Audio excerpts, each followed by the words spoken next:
કોંગ્રેસના દુષ્પ્રયાસનો છેદ ઉડાડતી ભરૂચ ભાજપની પત્રકાર પરિષદ। કેન્દ્ર સરકાર દ્વારા અમલમાં મુકાયેલી વિકસિત ભારત રોજગાર અને આજીવિકા મિશન યોજના અંગે વિપક્ષ દ્વારા કરવામાં આવતા ભ્રામ પ્રચારોનો જડબાતોડ જવાબ આપવા માટે ભરૂચ જિલ્લા ભાજપ દ્વારા ડિસ્ટ્રિક્ટ બેંક ખાતે એક મહત્વની પત્રકાર પરિષદ યોજવામાં આવી છે। ભરૂચના ધારાસભ્ય રમેશ મિસ્ત્રીએ જણાવ્યું હતું કે વડાપ્રધાન નરેન્દ્ર મોદીની આ યોજના ગુજરાત અને દેશના ગામડાઓની તસવીર બદલી નાખશે। અગાઉ મનરેગામાં માત્ર 100 દિવસનું કામ મળતું હતું, જે હવે આ નવા અધિનિયમથી 125 દિવસની ગેરંટી સાથે મળશે। એટલું જ નહીં, રાજ્યો પોતાના બજેટમાંથી વધારાના 60 દિવસ ઉમેરી શકે છે, એટલે કે ગ્રામ્ય શ્રમિકોને વર્ષમાં 185 દિવસની રોજગારી મળી શકે છે। બજેટમાં 60,000 કરોડનો તોતિંગ વધારો જિલ્લા ભાજપ પ્રમુખ પ્રકાશ મોદીએ આંકડાકીય વિગતો આપતા જણાવ્યું હતું કે કોંગ્રેસ શાસનમાં મનરેગાનું બજેટ માત્ર 35,000 કરોડ હતું, જે મોદી સરકારે વધારીને 95,000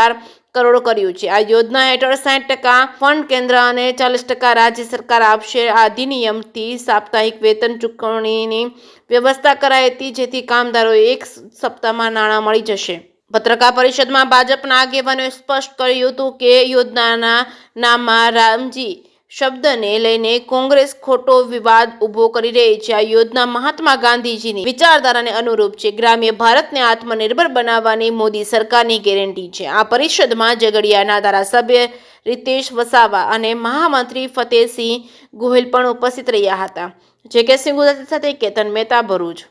દેશના પ્રધાનમંત્રી શ્રીમાન નરેન્દ્રભાઈ મોદી દ્વારા સમગ્ર દેશમાં જે યોજના ચાલી રહી છે ગ્રામોત્થાન માટે, એ વિકસિત ભારત જી રામજી યોજનાની શરૂઆત કરવામાં આવી છે। 1980માં શ્રીમતી ઇન્દિરા ગાંધી દ્વારા આ યોજનાના નામને ગ્રામ ઉત્થાન સાથે જોડવામાં આવી હતી। રાજીવ ગાંધીએ રાજીવ યોજના સાથે જોડવામાં આવી, ત્યાર પછી નરેગા નામ આપવામાં આવ્યું, ત્યાર પછી મનરેગા નામ આપવામાં આવ્યું। આ યોજનામાં એના અમલીકરણમાં ઘણા બધા લોફોલ્સ હતા, ભ્રષ્ટાચારની પૂરતી સંભાવનાઓ હતી અને કોંગ્રેસ સરકાર એ રોકવામાં નિષ્ફળ ગઈ હતી। અને એટલા માટે ભારતીય જનતા પાર્ટીએ સમગ્ર દેશમાં વિકસિત ભારત જી રામજી યોજનાનું નામ આપીને આ યોજનાનું બજેટ જે કોંગ્રેસના શાસનમાં 35,000 કરોડ હતું એને વધારીને 95,000 કરોડ કર્યું છે।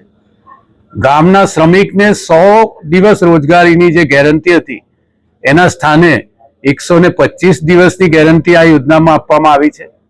સાથે સાથે રાજ્ય સરકાર ઈચ્છે તો વધુ 60 દિવસની પણ રોજગારી આપી શકે। 60% રકમ આમાં ભારત સરકારની છે અને 40% રકમ એ રાજ્ય સરકારોની રહેશે। 50% કામો આ યોજના અંતર્ગત રાજ્ય સરકાર નક્કી કરીને આપશે અને 50% કામો જે ગામમાં જે કામની જરૂર છે એ ગામ સભા નક્કી કરીને પોતાના ગામમાં કામ કરાવશે। જે અગાઉ 15 દિવસમાં પેમેન્ટ મળતું હતું એની જગ્યાએ હવે દર અઠવાડિયે પેમેન્ટ મળશે।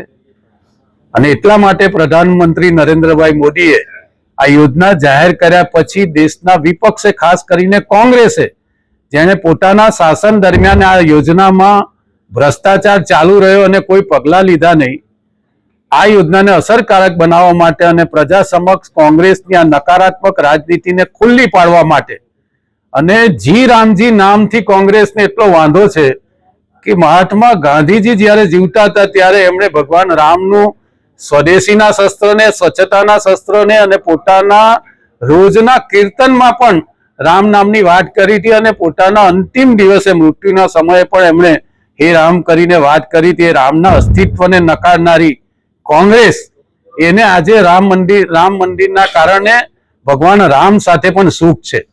આ યોજના એ સમગ્ર ગુજરાતના અને દેશના ગામોની તસવીર બદલી નાખશે। ખેતીના કામો સાથે ગ્રામોત્થાનના સાચા અર્થમાં કામ સાથે આ યોજનાને જોડવામાં આવી છે। જીપીએસનો ઉપયોગ કરીને બાયોમેટ્રિક સિસ્ટમથી આ યોજનાના લાભાર્થીને વેતન આપવામાં આવશે, જેના કારણે ભ્રષ્ટાચારની તમામ સમસ્યાઓનું નિર્મૂળ કરવામાં આવ્યું છે। અને એટલે હવે મારી તમામ ગામડાના લોકોને વિનંતી છે કે કોંગ્રેસ જ્યારે આ યોજનાની સામે વિરોધ કરવામાં આવે ત્યારે ગામનો શ્રમિક, ગામનો ખેત મજૂર અને ખેડૂત એમને પ્રશ્ન પૂછે કે તમારા 100 દિવસની જગ્યાએ ભારત સરકાર 185 દિવસની રોજગારી આપે છે તો તમને એના માટે કેમ વાંધો છે? તમારા શાસનમાં ખરીદીમાં કે રોજગારીમાં જે પ્રકારનો ભ્રષ્ટાચાર હતો એને સમાપ્ત કરવા માટે ટેકનોલોજીના ઉપયોગથી સીધા શ્રમિકોના ખાતામાં પૈસા આવવાના છે, તો તમને એમાં કેમ તકલીફ છે? મને લાગે છે કે લોકોની સામે કોંગ્રેસની આ જે નકારાત્મક રાજનીતિ છે એને ખુલ્લી પાડવા માટે આપ સૌ પત્રકાર મિત્રોના માધ્યમથી હું ભરૂચ જિલ્લાની જનતાને, ખેતમજૂરોને, શ્રમિકોને અને ખેડૂતોને ખાસ અપીલ કરું છું કે આ યોજનાનો અભ્યાસ કરીને પોતાના ગામમાં શું કરવું છે એનો નિર્ણય પોતે કરે અને આ યોજનાથી ગામને સમૃદ્ધ બનાવે અને ગામના વાતાવરણને પણ સુધારે અને ગામની રોજગારી પણ વધારે. અમને વિશ્વાસ છે કે પ્રધાનમંત્રી નરેન્દ્રભાઈ મોદી જે પ્રકારે 80 કરોડ લોકોને અનાજ આપી રહ્યા છે એ જ પ્રકારે આ યોજનાના માધ્યમથી રોજગારી આપીને ગ્રામીણ જીવનને મજબૂત કરવા માટે એમનું જે પગલું છે એ ઐતિહાસિક સાબિત થશે.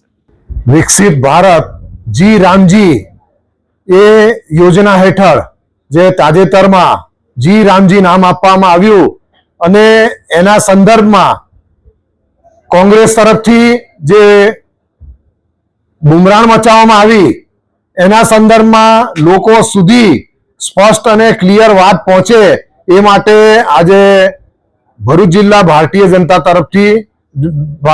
પાર્ટી તરફથી એક પ્રેસ કોન્ફરન્સ યોજવામાં આવી છે અને એમાં આ જી રામજી યોજના સંદર્ભના તમામ કોન્સેપ્ટ મીડિયા દ્વારા લોકો સુધી પહોંચે એ પ્રમાણે મીડિયા સમક્ષ રજૂ કરવામાં આવ્યા છે. આ જે યોજના છે એમાં અગાઉ કોંગ્રેસ તરફથી જે 3 થી 4 વખત નામ બદલવામાં આવ્યા અને અત્યારે ભારતીય જનતા પાર્ટી તરફથી જી રામજી જે યોજના નામ આપવામાં આવ્યું અને એનો જે વિરોધ હોબાળો મચાવ્યો. આ યોજના એટલે એકદમ પારદર્શક રીતે આ યોજનાનો અમલ થાય અને આ યોજનાથી અત્યાર સુધી જે લોકોને લાભ મળ્યા છે એ માટે પણ લોકો સમક્ષ આ આંકડો રજૂ કરેલો છે. આ યોજના અગાઉ જે 15 દિવસે લાભ મળતો હતો એનું વેતન મળતું હતું, હવે અઠવાડિયામાં મળશે અને અગાઉ જે રકમ હતી એના કરતા પણ અત્યારે વધારો કરી અને 95 કરોડ જેટલો એમાં વધારો કરવામાં આવ્યો છે અને ગામડાઓમાં છેવાડાના ગામ સુધી આ યોજનાનો લાભ મળે એ માટે પણ એની જાણકારી લોકો સુધી પહોંચે એ માટે આજે આ પ્રેસ કોન્ફરન્સ કરવામાં આવી હતી.